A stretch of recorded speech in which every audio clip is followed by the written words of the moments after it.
Less is more. But that's not just a saying these days. It's become a legitimate social movement. It's called minimalism. The concept of simplifying, decluttering, getting rid of stuff can be appealing to a lot of people. But it turns out that it can be particularly beneficial to people with cognitive impairment. And that's what I want to talk about today.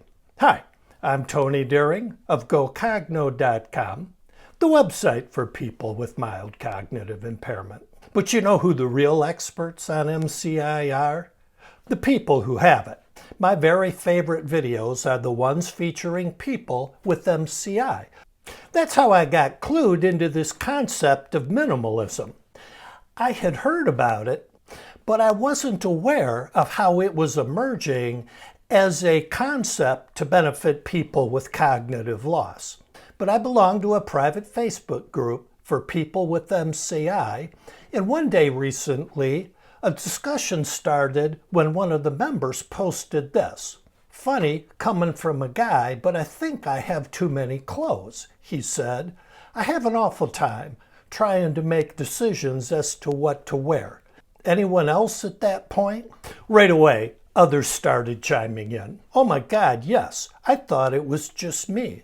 I've been thinking of donating a lot of clothes because I can never decide what to wear. It quickly became clear that others weren't just thinking of getting rid of stuff, they were actually doing it. One woman said that she had just decided to have a big clear out and give some stuff to a local charity shop. I've become interested in minimalism.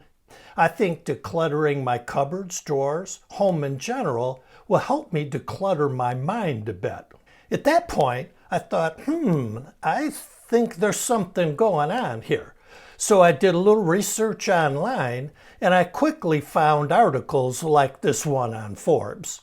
It talks about the surprising health benefits of minimalism, including for people with autism or dementia. Professor John Pinus of USC said, research has shown that removing clutter can reduce confusion and disorientation among older adults with dementia.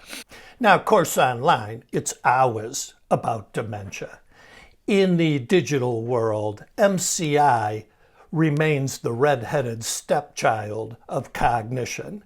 If an article addresses it at all, it will barely mention it or not even mention it. But what can benefit people with dementia can often benefit people with MCI as well, and this is clearly one of those cases. We know that because people with MCI are already doing it and finding it beneficial in their lives. One said, I'm also interested in minimalism. Have already been through our whole house several times. I love how it calms my mind. Another said, me too.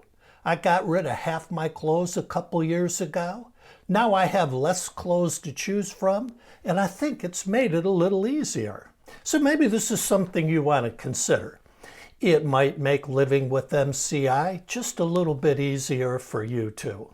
If you're interested in learning more about minimizing and decluttering your home and your life, there are a ton of fantastic tips in this post on bestoflife.com. This is the tip that I loved. It said, ask yourself, what if your home burned down? What would you actually replace? And then use that list to quote unquote build a new home by gradually getting rid of the stuff that you don't need. At the very least, I would encourage you to try that one, but there are plenty of other good tips. So check it out. There's a link to the article below. I hope you find something helpful there, and I look forward to seeing you again next week. Until then, as always, be kind to your mind.